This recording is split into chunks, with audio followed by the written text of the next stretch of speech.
Okay, friends, here we are. This is Esoteric Astrology Adventure number 91. And we're at Section A. We've been looking at something quite interesting, at kind of a higher quaternary which involves Sirius, and I believe the sign Leo, Mercury, and Saturn. Sirius, Mercury can be called the star of Sirius in a way. It has a close connection. Saturn is involved in a transmission from the constellation Leo. So Mercury has come into our discussion, and you thus have the formation of an esoteric quaternary, not an exoteric one, affecting powerfully the quaternary of man. Usually it's spirit, soul, body, or spirit, soul, personality, but here it's spirit, soul, mind, and brain. Soul, mind, and brain are the alignment, or it represents the alignment we seek to establish. But spirit added to it makes it an even deeper alignment, of course. So this energy, I suppose Mercury, brings an interrelation and an inner awakening which prepares the aspirant for initiation. The monad is actually involved in the initiatory process, registered within the soul itself at the first initiation, but not within the brain or mind or brain of man. So this is the higher quaternary, just to repeat a little bit. Sirius, Leo, Mercury, Saturn. It's a lower function of Saturn to say that it represents the concretion of the mind, which we can consider to be the brain. So here is the tabulation, giving us the four factors. One, a constellation, we might call it Sirius, or at least a star. Leo, a sign. Mercury, a planet, and Saturn, a still superior planet, but having in this context, a lower function. Sirius here will be related to the spirit. When we talk about Sirius, we never know for sure whether we're talking about a single star or a few stars, Sirius A, Sirius B, and maybe some Sirius C factor, as around many stars there are vestigial remains of previous incarnations of that logos, or whether we're talking about the so-called Sirian system, which could represent or be guided by the logos of the seven solar systems, of which ours is one. There's strong reason to believe, with such close relation of Sirius and our solar logos being part of the seven solar systems, of which ours is one, that Sirius would as well. It's only 8 light years away, and Alpha Centauri and Beta Centauri are also just 4 light years away. So it would seem that these very proximate stars are part of the seven solar systems, of which ours is one. And yet on page 50 of Esoteric Astrology, Sirius has its own placement. So that is a question concerning perhaps the solar plexus center of the cosmic logos, in whom our sun is a heart center. Or the solar plexus, rather, center of a constellational logos. And this maybe concerns the relation of this constellational logos, a cosmic logos, which may be a solar plexus center, and the various stars which represent within that solar plexus center various chakras. Our solar logos, I think, representing a heart center within this larger solar plexus center. Life, quality, illumination, and appearance, and inhalation, then the period of impression, interlude, exhalation, Mercury. It fits well with the breathing process Mercury does. It has so much to do with the lungs. and with an outbreathing or an extension of a given source to other sources, and then the lower interlude of Saturn. The above tabulation, he tells us, gives us a clue to the basic reality and necessity of meditation as practiced by the disciple and the initiate, because the fourfold sequence involving inhalation, interlude, exhalation, interlude is given in relation to spirit. Now, spirit is interesting because when we breathe in, inspirare, we are inspired, we are breathing in life. We can call it inhalation. We can breathe in from above, in which case it would be the taking in of the highest energy represented in this quaternary, which in this case appears to be Sirius. Then we hold, and we exhale, and hold.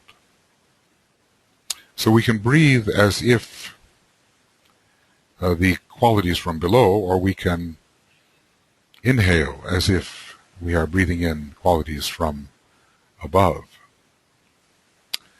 So the above tabulation gives us the clue to the basic reality and necessity of meditation as practiced by the disciple and the initiate. This may not be apparent to you at first sight, and I may not further expand these suggestions, but the direct reflection of the illumined mind may bring insight to you in time. And this is a Mercurian activity. We see that the mind and illumination is governed by Mercury in the tabulation here. The direct insight, and the direct insight is intuition. Direct reflection of the illumined mind. Well, let's say this. Whoops, that's not the one, is it? No. Go back to the home, and let's say reflecting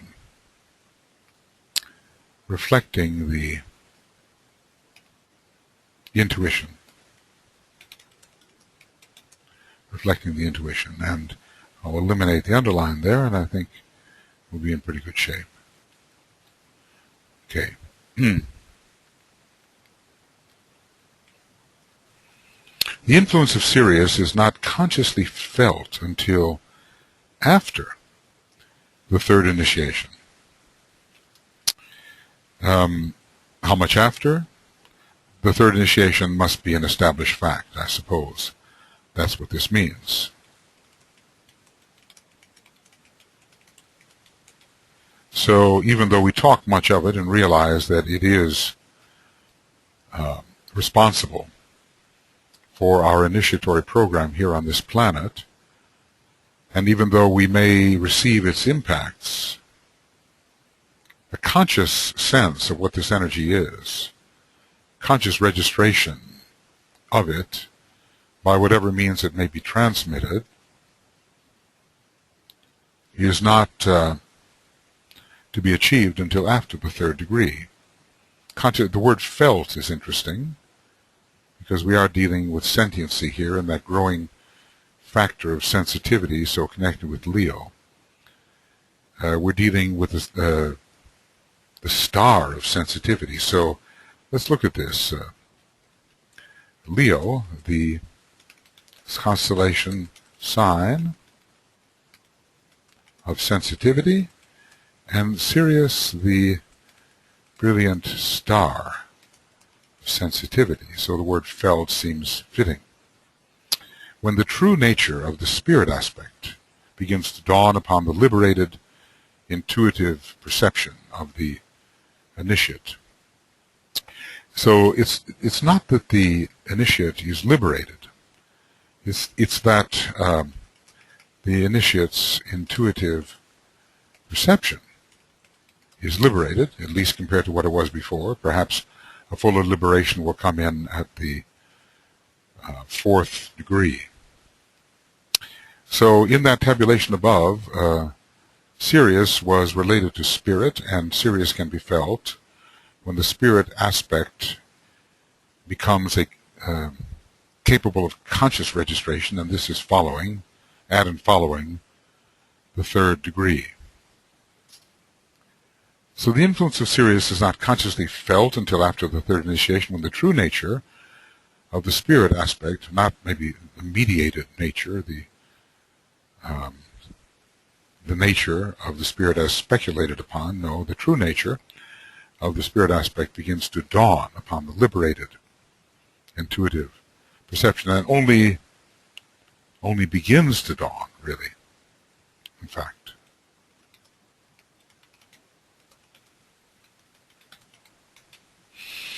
For the advanced initiate in this sign, and after the third initiation, now a true initiate is the third degree, is an advanced initiate of the fourth degree, is an advanced initiate of the fourth degree? Or is he saying that anybody who has taken the third degree should be considered an advanced initiate? It doesn't seem quite right. Anyway, for the advanced initiate in this sign, in Leo, in or under, I suppose, and after the third initiation, Sirius becomes a major life factor. So I suppose that in celebrating the Sirius festival, as I know many do that, and we tend to do that quite a bit in Finland. I think our whole temple is can be said to be dedicated principally to the Sirian energy,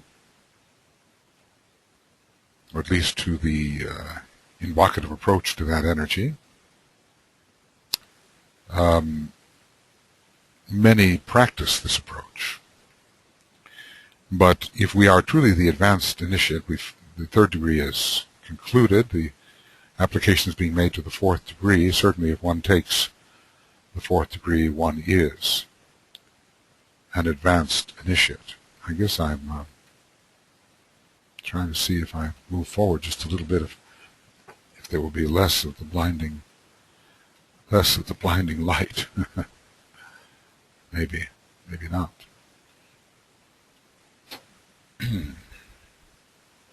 Perhaps a little. So Sirius becomes a major life factor in the Leo subject.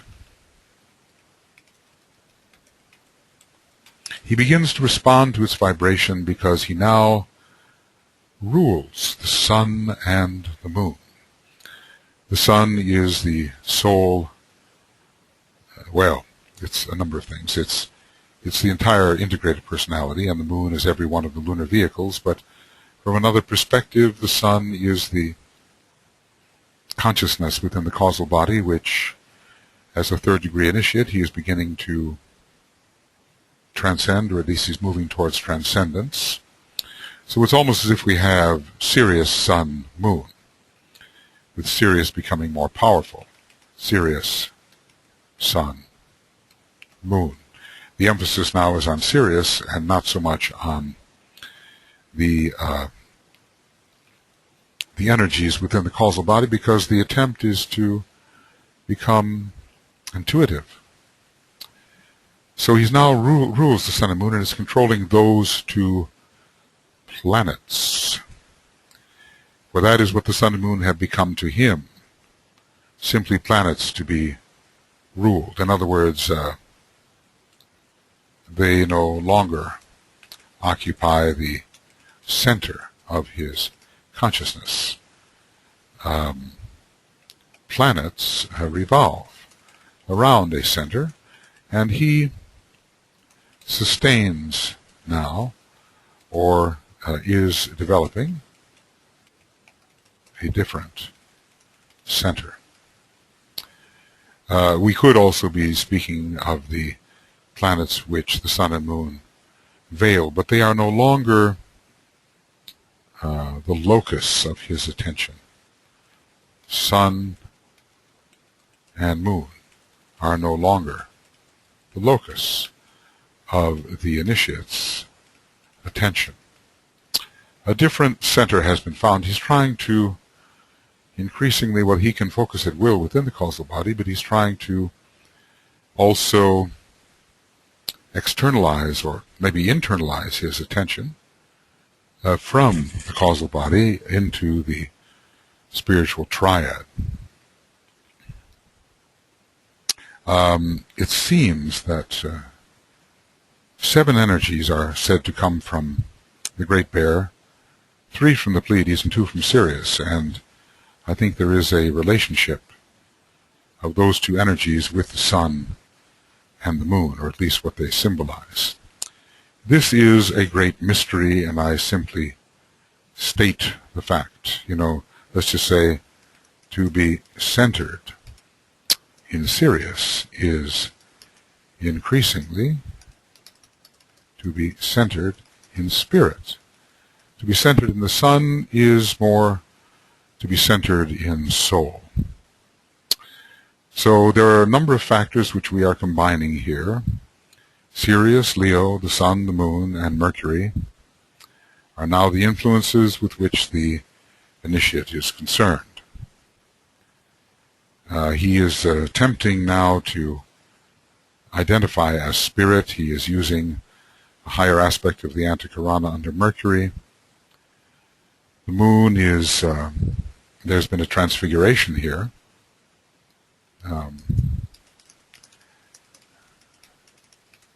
And the moon represents Vulcan, Neptune, and Uranus, all of which have been gathered,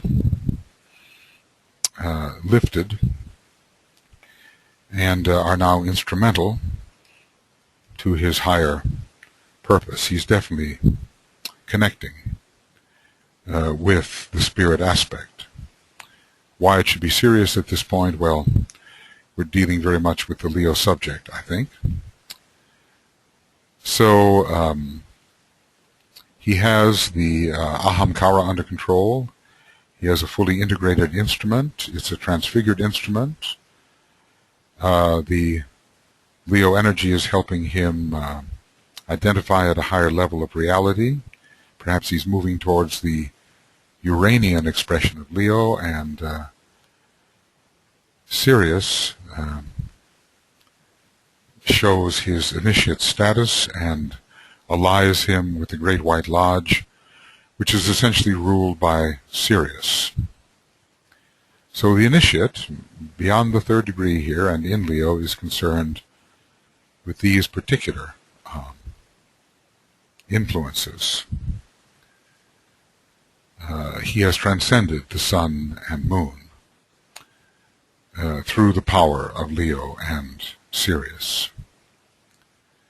The influence of Sirius, here it's 3 in number, not 2 as earlier in the book, where we're talking about the energies which reach man. We had been talking about 7 energies from the Great Bear and transmitted to the Little Bear, and 3 from the Pleiades and 2 from Sirius. So that's, in a certain respect, it's 14 plus 5, it's 19. Interestingly, in a way, the number of the sun, at least the tarot card of the sun, is the 19, transcending the moon. But otherwise, it's a 12, 7 plus 3 plus 2. Now there are 3 influences of Sirius, and we have to ask, do these relate to Sirius A, B, and C? They are focused in Regulus. Now, in this case, we are dealing with a constellation. There is a star here, which is transmitting a certain type of control. We also have to consider that the 3 influences could be the ones correlating with the Uranus, Neptune, and Saturn. And it has been speculated by some that the undiscovered planet Isis, which has a period of years, which is about equivalent to the number of Earth days that is taken to revolve around the Sun, in other words, about 360 Earth years, could be one of the receivers of the Sirian energy. I just throw that in as a speculation. The knowledge of the undiscovered planets is pretty slight, but they are important, and Isis may well be a powerful planet related to Sirius. So the heart of the lion, Sirius focuses three energies in the heart of the lion, and the three energies, of course, have to somehow relate to three aspects. Regulus, which is, as we know, he tells us, a star of the first magnitude and is frequently called the heart of the lion. It has much to do with the legal profession, DK tells us, and there's much occultism in the name. There is more real occultism hidden in the names given to the various stars by astronomers down the ages than has yet been realized, and here you have a case in point. I guess some have considered it to be a Saturnine star because of its regulatory function. Anyway, Sirius has three influences: freedom, sensitivity,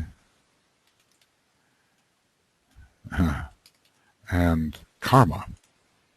So these are 1, 2, and 3. They are Uranus, Neptune, and Saturn. So perhaps this star in Leo has something to do with the administration or the sending to Earth of the streams which induce increasing freedom, increasing sensitivity, and karmic compensation. It will be apparent to you, given a little thought, that the Sun, as it veils Neptune, for the Leo subject, we have to remember here, produces a potent effect upon the personality, symbolized for us here by the astral body. So we have the idea of the heart of the Sun and Neptune in the astral body. Let's look at that combination.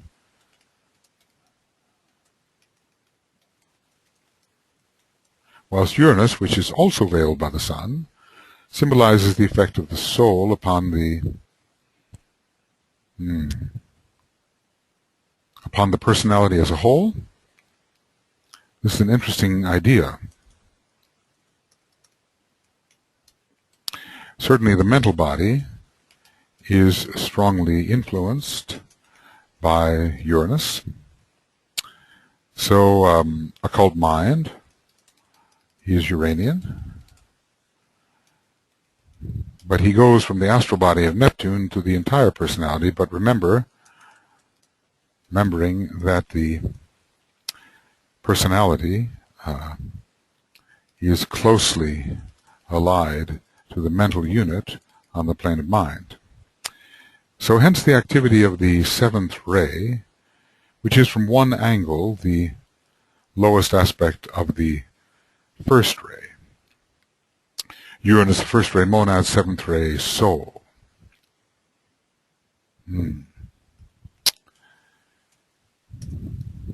So he's talking about the veiling. He's talking about veiling, and he speaks of the effect of veiling on the vehicles of the personality and on the personality itself. So mind personality are closely allied, and we're not going to have a personality unless there can be integration on the plane of mind. And the Neptune, of course, rules the astral body. But there is a higher meaning, of course, to Uranus. We've been told that, in a way, it brings in the energy of the monad. It's certainly allied with the idea of the archetype, and the monad holds that. So there are a number of levels on which we can understand both Uranus and Neptune. So we have an underlying idea here. He tells us, well, here, let me just put this down, that Uranus expresses both the first and seventh rays. The seventh ray in a soul sense, first ray monadically. Hence you have the underlying idea of, in Leo, the awakening of the personality to soul control and contact with a true expression, eventually, in the three worlds of soul, will, desire, and intent. By that do we mean personality, will. So we have two levels of the Sun, two levels of Leo here. Soul control is coming from the second level of Leo. And this control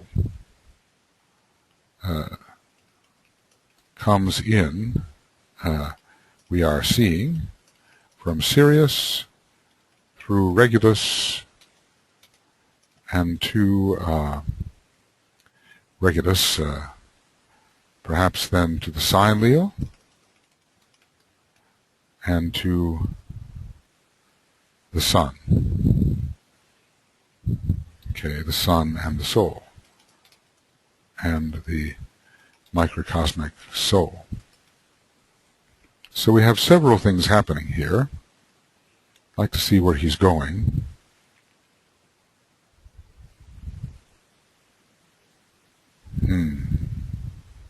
Both Neptune and Uranus produce a positive, potent effect upon the personality, but the personality here is symbolized as the astral body, whilst Uranus symbolizes the effect of the soul upon the personality. But let's not leave the mind out of this. The next is the awakening of the seventh center, the center at the base of the spine, by the soul working through the first or highest head center. Uranus is well equipped to deal with this type of awakening and producing as a consequence a surging upward of the Kundalini fire, reminding us that the fires of God are connected with Leo and the other fire signs.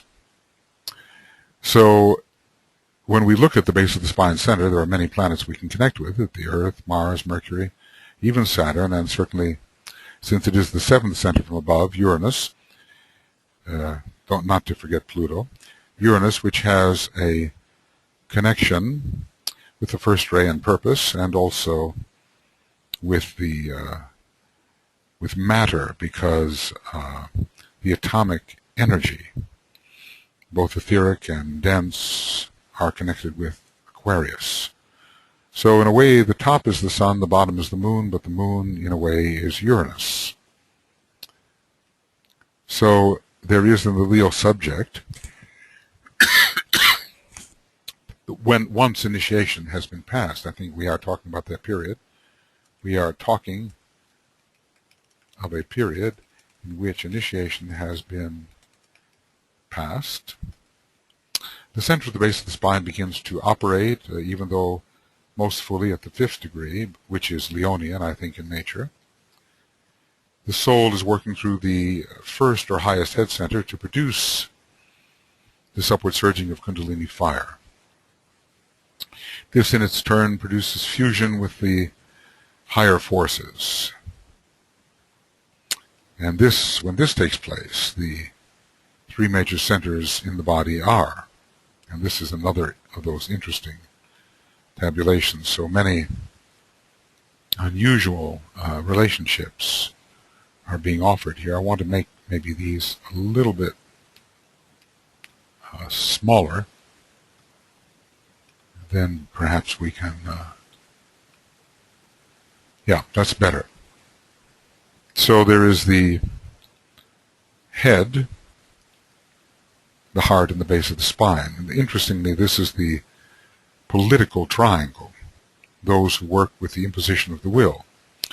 So the head is connected with the central spiritual sun, the heart, of course, with the heart of the sun, and the base of the spine with the physical sun, or with Agni, the personality. And in this case, it's not the Great Bear, but it's Sirius, which is connected to the head center. It does regulate and control the entire initiatory process, and although Sanat Kumara is not on the Syrian line, the entire program of initiation on our planet is ruled by Sirius.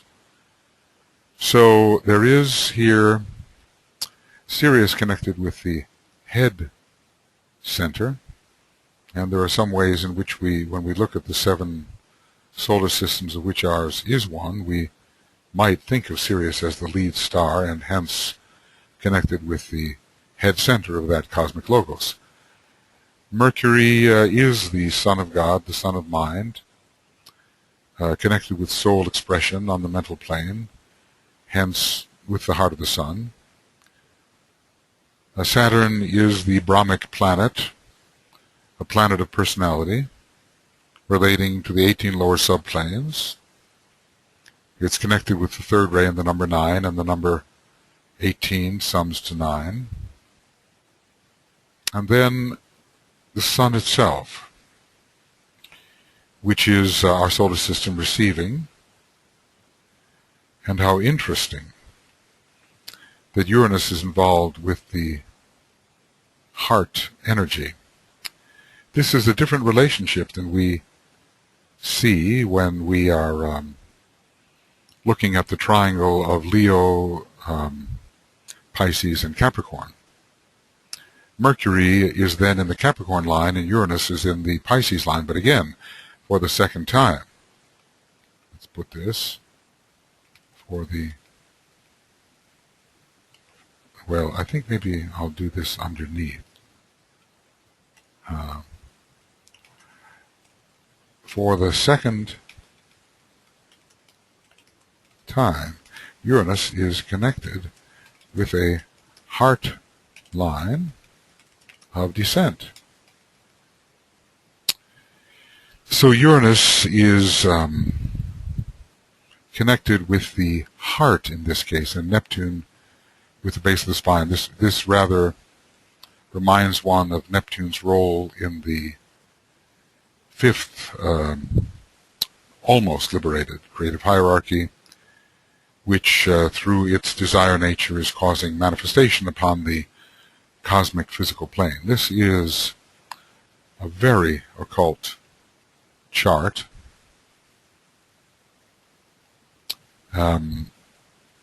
So we're talking about the awakening of the 7th center, the center at the base of the spine, working through the first or highest head center. It's kind of like an opposition of Sun and Neptune.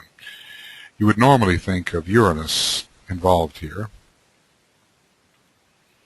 But the base of the spine is interestingly given to Neptune. At least the upward surging part fits well with the dynamics of Neptune. The rhythm of the heart, the fact that the heart is the life, the fact that Uranus is the vital energy and connects with the first ray, and also with the second ray, makes its fit with the heart strong. The rhythm of the heart is there. Neptune is a planet which rises rather than descends, mostly, unless it has to do with the lowest part of a higher plane on which desire is formed for manifestation or incarnation on the cosmic physical plane. The sun here is the symbol of the head. So this there's a head line here. The head and the central spiritual sun is the monad of the solar logos. Now, I'm not sure these are in strict order. We're just looking in generally at the categories heart, head, and base of the spine, so perhaps we have to begin with central spiritual sun, the monadic nature of the solar logos from another. Yeah, I think we have to stick with the sun. There's another way in which the central spiritual sun can be considered Alcyone, another way in which even the Pleiades are the central spiritual sun, in the one about whom naught may be said. So that may be possible, but if we stick to the Sun, we're dealing with the monadic nature of the Sun, to which in this context, Sirius seems to be related, maybe occupying the head center position of a sevenfold cosmic logos. That's not, in my thinking, the one about whom not can be said, but the seven major stars of which our Sun is one, that constellation. The heart of the Sun, I guess we have to know why it is that Mercury should be higher in this chart than Uranus. But we're dealing largely with spirit, soul, and body. And Mercury here is the mind, but the mind is also expressing the second aspect of divinity on the fifth plane. So Mercury has a 2-5 meaning here. And Saturn is the brain. So we're dealing in a way with spirit, soul, mind, soul, brain. Now I suppose we're dealing with the head center, the heart center, and the base of the spine center, which these planets do represent. Certainly the effulgent glory of the Sun can well represent the highest head center. It's a star after all. Uranus, the rhythm of the heart, and Neptune, strangely, through its upsurging desire or its possible desire for incarnation, representing the base of the spine. Usually, because the base of the spine is a center connected with the etheric body, Uranus would be a better fit, it would seem to me, and Neptune in the heart position. But DK knows what he's doing here and is giving us a new set of relationships to ponder. So the activity of the seventh ray, which is from one angle the lowest aspect of the first, we also have in this whole, we're basically looking at the relationship of the Sun, Neptune, and Uranus. And we're making a tabulation here. So in all of this, let's just try to define the general approach. In all of this, we are looking at the relationship between the Sun, Uranus, and Neptune, and in that order.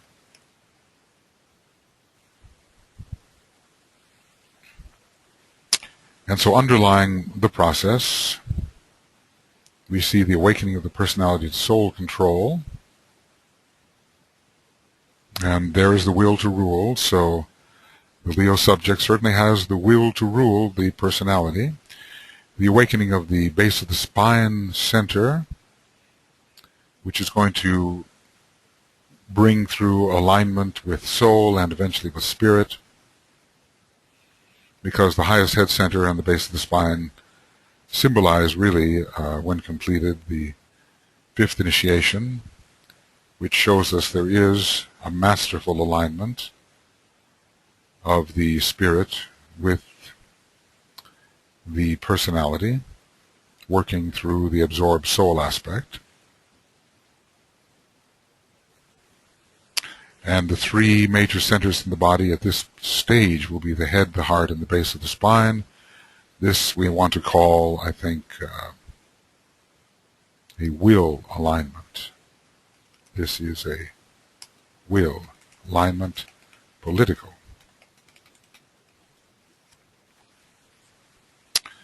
We're working with the three aspects of the Sun. When we talk about the physical Sun, I think we have to deal also with the personality of the Solar Logos. We have eliminated Leo from this tabulation, and we have only Sirius, Mercury, and Saturn, but that Sirius can represent spirit, soul. Mercury is largely the mind, but we can look at the higher mental plane as well if we're dealing with the heart of the Sun. Saturn is the brain. And then the actual chakras themselves, perhaps. The Sun representing the head center, Uranus, the heart, the rhythmic heart, dispensing vitality and life, and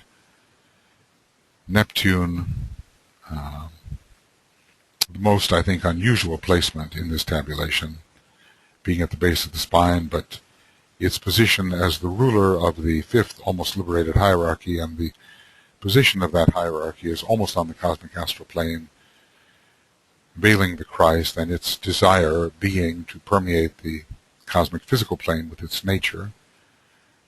We can see perhaps how Neptune would be involved there, involving a further movement into incarnation of the cosmic astral, with which Neptune is associated with the cosmic physical,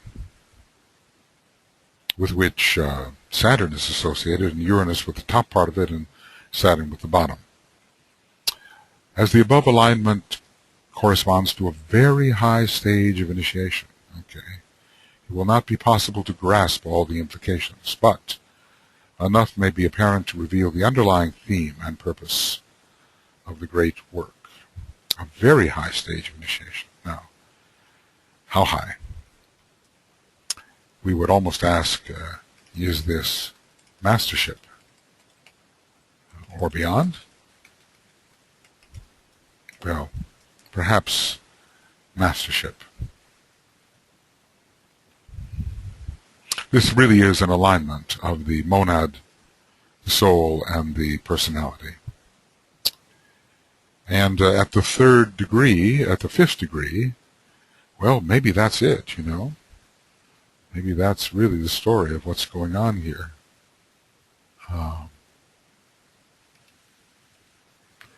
At the fifth degree, one is entering the Sirian regime. So let me make a proposition here. Maybe he's showing us what the entered apprentice at the fifth degree really is demonstrating. I don't think he would say very high stage of initiation if initiation itself begins at the third degree. So maybe we are talking of the entered apprentice degree in relation to Sirius. This is the fifth degree. And it demands an alignment of monad, soul, and personality. It demands an alignment of monad, soul, and personality. Thus, Sirius would, in this context, represent the spirit. Oftentimes it's the great bear that represents the spirit, and from another perspective, if we look at this really cosmically, the Pleiades themselves are the great center of our local, one about whom naught may be said. But I think it can be said that Sirius is involved in producing the master. Now, Leo is not here indicated, but we may be speaking in general of the Leo subject. Many mysteries here. This is very occult. I'd only be satisfied really contemplating it for a long time. Many mysteries. And mastership, the Antakarana ends in the sun. If you look at the chart 6 in the Treatise on Cosmic Fire, and I think what I'll do here is to arrive there in this way. Fellowship of Cosmic Fire diagrams, and chart 6. Don't be too long now. You see an interesting thing that, look at this. This is a higher trinity. It's really a kind of a graphic of what we've just been talking about. The Sun, Uranus, Neptune in that order. Meaning the head, the heart, and the base of the spine center. And these three are kind of like the tree of life, hovering above the lower 7, the 3 and the 7. These are the 10. So the higher trinity really is composed of the Sun, Uranus, Neptune. Usually the order is different because the Sun represents the personality, but, well, okay, Neptune represents the second initiation and more Buddhic alignment, and Uranus represents the spirit alignment, the connection with the higher will. But maybe there's something about this having to do with our secondary solar system and Neptune's preeminent place, ruling a powerful center, the base of the spine, which comes into activity at the fifth initiation, full activity. The base of the spine center comes into full activity at the fifth initiation. This is raised in Initiations, page 340.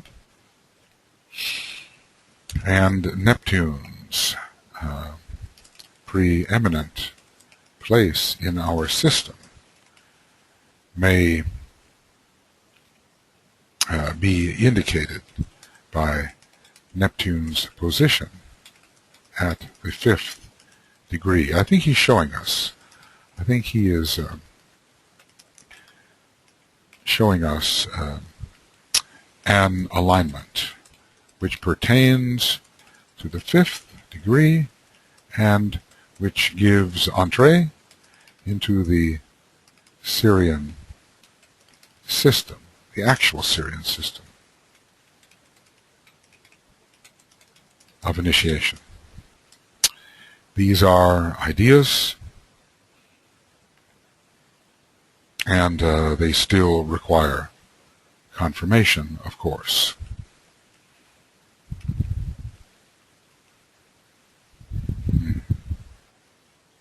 But you know, why put Sirius in the preeminent position? You kind of wonder whether at the fifth degree, not only does the solar logos get involved here to some extent, but the cosmic logos, which embraces both Sirius, I think, and our Sun, may be distantly involved. It is still an initiation administered by Sanat Kumara. Anyway, when we see the Sun, Uranus, Neptune, it's in exact order of the picture we have here of chart number 6, Sun, Uranus, Neptune. There's got to be a connection of these three higher occult factors. The Brahma is never entirely occult, but when we get to subplane 2 and subplane 1, ruled respectively by Neptune and Uranus, we find occult factors. And the Sun hovers above this all. So it's the 1 and the 9, or the 3 and the 7. The 10 is produced. These are speculations surrounding a most occult chart. We cannot grasp all the implications, but the underlying theme and purpose of the great work is revealed. Okay. That is really something for the future.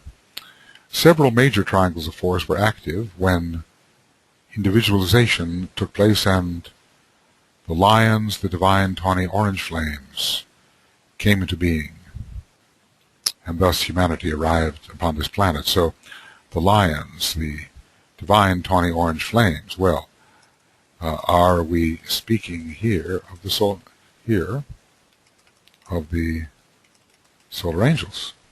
Perhaps. Humanity would not have come into being, at least on our chain and globe, using the individualization method with which we are familiar, without the solar angels and the color of the solar angels, I think, is principally orange. The color of the causal body which they substand is principally orange. Orange is the color associated with Leo. Definitely. In pigment, I suppose, red and yellow gives us this. Orange, the color associated principally with Leo. Also, with the first ray and with the factor of death, the use of orange in creating detachment of the identity from that with which it is identified. So we have this identification in consciousness with our surroundings, with our vehicle, and we use orange and we create detachment. It's also a Vulcanian type of color, a first ray color in that respect. It's related to the sun, even though our sun is yellow. It's related to the note D, a first ray note, red and then orange and then yellow. C, D, E, red, orange, and yellow. So the divine and tawny orange flames were called in for the awakening of the planetary heart. The solar angels were called in from the heart of the sun, arrived upon our planet from the heart of the sun, from the cosmic mental plane.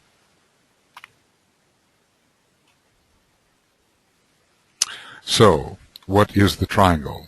One triangle we're discussing. The sun, second ray, Jupiter, and Venus, fifth ray, also with second ray. This is such an important, what I can call a solar angelic, or an important soul triangle. Solar angelic. I would say having much to do with the establishment of the causal body. It will be apparent to you that we here have another sphere of influence of major importance governed by Leo. Well, the sun is intimately related to Leo. Jupiter, we saw, transmits the energies of the fixed cross in the first stage of Leo. The sun, in its lower meaning, is related to Jupiter. Venus and Jupiter intimately related to the causal body, the creation of that vehicle on the higher mental plane, which in a way Venus rules, and Jupiter giving us the growth of consciousness. It will be apparent to you that we here have another sphere of influence of major importance. It is a triangle to which HPB refers in The Secret Doctrine, the influence of which he was endeavoring to elucidate. Let's just write it down. It's such a key triangle. On the second ray, I would say, Sun, Jupiter, and Venus. Yes, we can consider Venus a fifth-ray planet, but in its deeper nature, it has this love, wisdom, powerful second-ray meaning. So potent was the influence of this triangle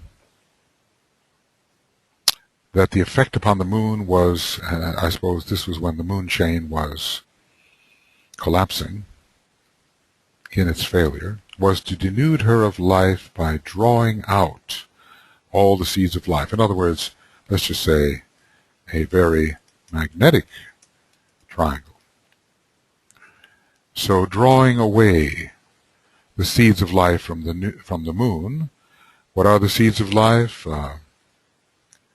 Let's ask, did it draw away the monads, which were expressing on the moon chain, thus destroying her influence, for it was undesirable where humanity was concerned, the humanity which was on the moon chain at that time. So these three are liberators of humanity from the moon chain. And they are two really benefic planets, and the glorious sun.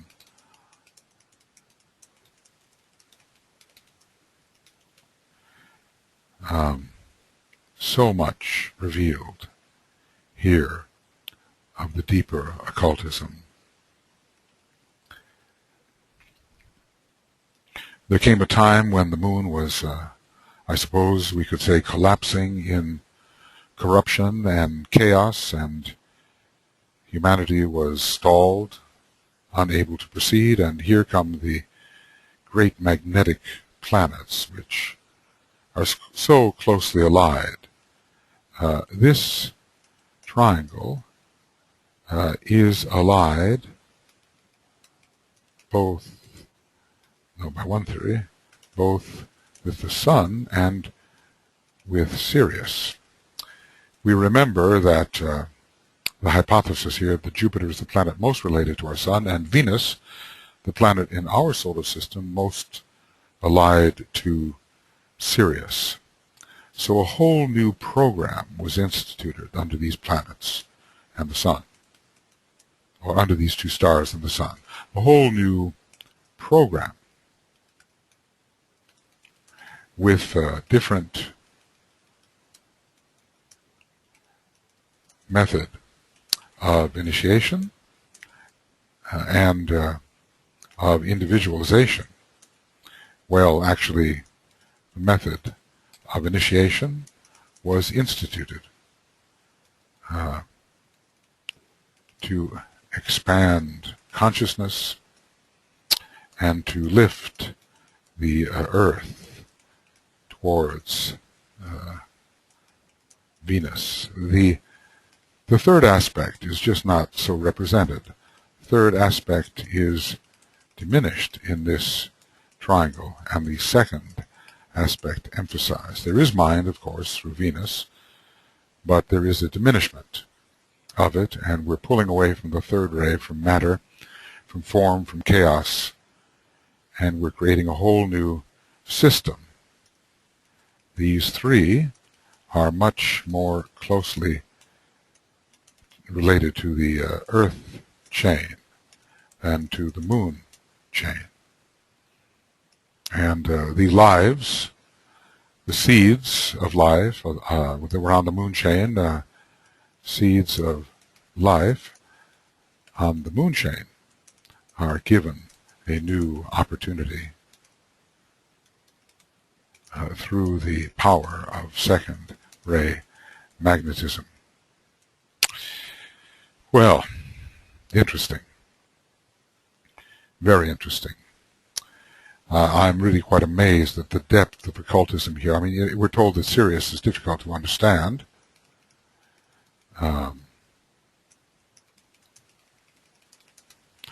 And here we are seeing how occult are the factors related to anything which really involves Sirius. See, there was no, I think, intervention of solar angels in the Moon chain, but in the fourth chain it was not only timely due to the opening of the planetary heart center, which is the fourth center on the fourth chain, but it was needed due to the failure. So these factors, Sirius, Sun, Jupiter, Venus, are all involved. Sun, Jupiter, Venus, all involved in presenting the new dispensation, which weans us away from our retrogressive attachment to matter, exemplified on the Moon chain as the inheritor of that which came from the earlier solar system. Well, this is the end of Esoteric Astrology Adventure 91A, page, not hard to discern here, 301, and we'll begin with Esoteric Astrology Adventure 91, Section B, page 301. What I'm trying to do here is to carefully think through these suggestions. They deal with stages of evolution which are beyond us, but perhaps there are enough hints to understand the planetary and stellar alignments which correlate in those stages of initiation which must involve the spirit. So we could look at it, when we're looking here, I guess I'm going on here a little bit, but, well, let me just begin the next section